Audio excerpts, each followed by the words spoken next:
जिस तरह संविधान खतरे में है, ऐसे में तो वकीलों की ज़िम्मेदारी और भी ज़्यादा बढ़ जाती है। अब बहुत सारी जजमेंट ऐसी भी दिखती हैं जिसमें जुडिशियस माइंड नज़र नहीं आता, जिसमें लगता है जैसे कुछ फ़ेवर हुआ है। किसी की तो ज़मानत पे रात को 2 बजे सुनवाई हो जाती है और ज़मानत मिल जाती है।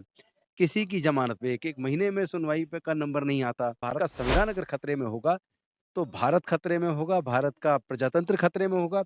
ये महसूस होना चाहिए कि वो अजर-अमर नहीं हैं।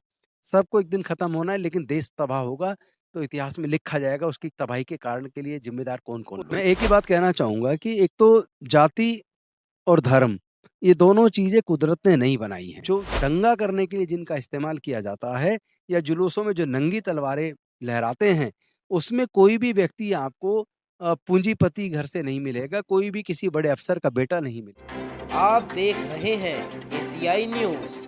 आज कॉन्स्टिट्यूशन डे है और 30 हज़ारी में एक फंक्शन हुआ जिसमें राजेंद्र पाल गौतम जी आए और तमाम जो लोग थे, एक पूर्व जज भी आए। तो सर ये बताएँ आज जो संविधान है, आप लोग तमाम वकील थे यहाँ पे और इस वकील का कितनी अहम भूमिका रहती है? आज जो कॉन्स्टिट्यूशन पे हमले हो रहे हैं, उसके नाते आप क्या कहना चाहेंगे वकीलों की भूमिका क्या है आज? वकीलों की तो भूमिका बहुत ज़्यादा होती है, चूँकि लोग अपनी बात कोर्ट के सामने उतने अच्छे से कानूनी तरीके से नहीं रख पाते, इसीलिए वकील की ज़रूरत होती है और वकील अगर ईमानदार हो और कानून को अच्छे से जानने वाला हो, तो वो कोर्ट तक कन्विंसिंग तरीके से लोगों की बात को रख पाता है और लोगों को न्याय दिला पाता है। और आज जिस तरह संविधान खतरे में है, ऐसे में तो वकीलों की ज़िम्मेदारी और भी ज़्यादा बढ़ जाती है। क्योंकि आज जो सुप्रीम कोर्ट से जजमेंट आना है, चाहे वो बिल्किस बानो हो या फिर जो रावत बच्ची रही है, जिसके साथ तेज़ाब डाल दिया गया था आँखों में। इस तरह के जजमेंट के उन जो आरोपी हैं, उनको रिलीज़ कर दिया जाता है, बेल हो जाती है, राम रहीम की बात कर लें, किसी की भी बात कर लें। तो जो जजमेंट्स आ रहे हैं, वो अपने आप में कई सवाल खड़े कर रहे हैं। देखिए, कई बार पहली तो एक बात समझना पड़ेगा कि जजमेंट जो इमोशन से नहीं आ सकते। जजमेंट्स के लिए तो पर्याप्त मात्रा में सबूत होना चाहिए। अगर फ़ाइल पे ही प्रूव नहीं हो पा रहा है तो कोर्ट मजबूर हो जाती है। लेकिन अब बहुत सारी जजमेंट ऐसी भी दिखती हैं जिसमें जुडिशियस माइंड नज़र नहीं आता, जिसमें लगता है जैसे कुछ फ़ेवर हुआ है। चूँकि एक तरफ किसी की तो ज़मानत पे रात को 2 बजे सुनवाई हो जाती है और ज़मानत मिल जाती है। किसी की ज़मानत पे 1-1 महीने में सुनवाई पे का नंबर नहीं आता। कुछ लोग उसी बात को कहने की वजह से सालों से अंदर हैं। कुछ लोग उसी तरह की भड़काऊ भाषण देके खुले घूम रहे हैं। तो ऐसे में जब देखते हैं कोर्ट का रवैया, तो उसमें लगता है कि वास्तव में भारत का संविधान खतरे में है और भारत का संविधान अगर खतरे में होगा, तो भारत खतरे में होगा, भारत का प्रजातंत्र खतरे में होगा। उसको बचाने की ज़िम्मेदारी हमारी, आपकी, सबकी है। तो और सर क्योंकि ये जो है अभी जो अधिकतर चीज़ें देखी गई हैं वो बहुजनों के साथ ज़्यादा देखी गई हैं। 88% जो है बहुजन है देश के अंदर उसके बाद भी क्योंकि अभी कल की ही घटना है कि एक पंचायत ने सज़ा दी। एक 5 साल वर्षीय बच्ची के साथ दुष्कर्म किया और उसको 5 बार उठक-बैठक की पंचायत ने सज़ा दी है। वो एक बहुजन समाज की बच्ची थी।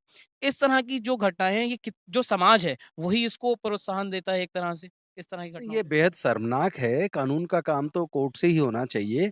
और दूसरी बात तब और ज़्यादा शर्म आती है जब किसी के साथ बलात्कार हुआ या किसी की हत्या हुई और कुछ लोग न्याय के लिए माँग करते हैं, आंदोलन करते हैं, तब कहीं जाकर मुकदमे दर्ज होते हैं। लेकिन शर्म तब आती है जब आरोपी के जाति के लोग आरोपी के फ़ेवर में महापंचायतें करते हैं और वहाँ पे पुलिस के अधिकारी भी खड़े होते हैं। तब देखकर लगता है कि ये तो देश हमारा अब खतरे की तरफ बढ़ रहा है और देश में प्रजातंत्र नहीं बचा है।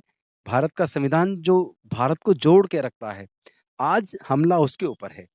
तो संविधान दिवस पर इन बातों पर चर्चा बहुत ज़रूरी थी। मैं लायर्स फॉर डेमोक्रेसी को धन्यवाद करूँगा कि उन्होंने इस पे चर्चा रखी और जब चर्चा होती है, बातचीत होती है तो वो दूर तक जाती है।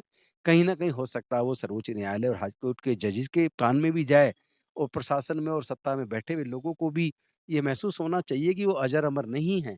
सबको एक दिन खत्म होना है, लेकिन देश तबाह होगा तो इतिहास में लिखा जाएगा उसकी तबाही के कारण के लिए ज़िम्मेदार कौन-कौन लोग थे। अंत में सर एक जो आप मैसेज देना चाहें क्योंकि जो तमाम चीज़ें हैं वो संविधान से ही आज भी चल रही हैं, वो इम्प्लीमेंटेशन पे ज़रूर आगे पीछे हो सकता है। क्या संदेश आप देना चाहेंगे जनता को देश के लोगों को? मैं एक ही बात कहना चाहूँगा कि एक तो जाति और धर्म, ये दोनों चीज़ें कुदरत ने नहीं बनाई हैं। चूँकि अभी सिख धर्म दुनिया को सवा 500 साल पहले मिला। इस्लाम दुनिया को 1400 साल पहले मिला। ईसाई धर्म दुनिया को 2000 साल पहले मिला। बौद्ध धर्म दुनिया को साढ़े 2500 साल पहले मिला। जैन धर्म दुनिया को पौने 2600 साल पहले मिला। और ये जो ब्राह्मण धर्म है, ये दुनिया को लगभग 3000 साल पहले मिला। इससे पीछे अगर हड़प्पा संस्कृति के टाइम की बात करेंगे तो पूरे दुनिया में कोई ना तो धर्म था, ना कोई जाति थी। तो हमें ये भी देखना होगा कि धार्मिक उत्सवों में, जुलूसों में जो दंगा करने के लिए जिनका इस्तेमाल किया जाता है या जुलूसों में जो नंगी तलवारें लहराते हैं, उसमें कोई भी व्यक्ति आपको पूंजीपति घर से नहीं मिलेगा, कोई भी किसी बड़े अफ़सर का बेटा नहीं मिलेगा। तो जो लोग उसमें जा रहे हैं, वो अपना ही घर जला रहे हैं, अपना ही नुकसान कर रहे हैं, उनको उससे दूरी बनानी चाहिए। बहुत-बहुत शुक्रिया। शुक्रिया। तो जैसे कि आपने सुना राजेंद्र पाल गौतम जी जो थे उन्होंने अपनी बताई कि कैसे जो आज जो संविधान है वो खतरे में है। तमाम आज कॉन्स्टिट्यूशन डे पे 30,000 में प्रोग्राम हुआ जिसमें पूर्व जस्टिस भी आए, तमाम लॉयर भी आए। तो उनसे भी एक व्यू ले लेंगे। क्या नाम है आपका? विनोद कुमार। विनोद जी, आज जो फंक्शन हुआ उसमें कॉन्स्टिट्यूशन की बात करी गई कि भई हमला हो रहा है संविधान के ऊपर। क्या लगता है? हमला हो रहा है? हाँ, हमला हो रहा है क्या कहते हैं कॉन्स्टिट्यूशन के ऊपर। आजकल देखें तो क्या कहते हैं। वकीलों की क्या भूमिका रहती है? क्योंकि आप लोग जो हैं वो ऑफिसर्स ऑफ द कोर्ट कहे जाते हैं। आप लोगों की क्या भूमिका रहती है हम इसको ह बचाने में? हम हमेशा क्या कहते हैं अन्याय के खिलाफ लड़ते हैं और कोशिश ये करते हैं कि हम सभी जितने भी वर्ग हैं उनको न्याय दिलाएँ। तो तमाम जो है यहाँ पे फंक्शन हुआ राजेंद्र पाल गौतम की आपने बात सुनी। आप कितने सहमत हैं? क्या आप अपने विचार रखते हैं? कमेंट द्वारा अपने विचार हमसे साझा कर सकते हैं। अगली अपडेट के साथ आपके सामने फिर प्रस्तुत होंगे। नमस्कार। सब्सक्राइब करें हमारे YouTube चैनल को और बने रहें हमारे साथ।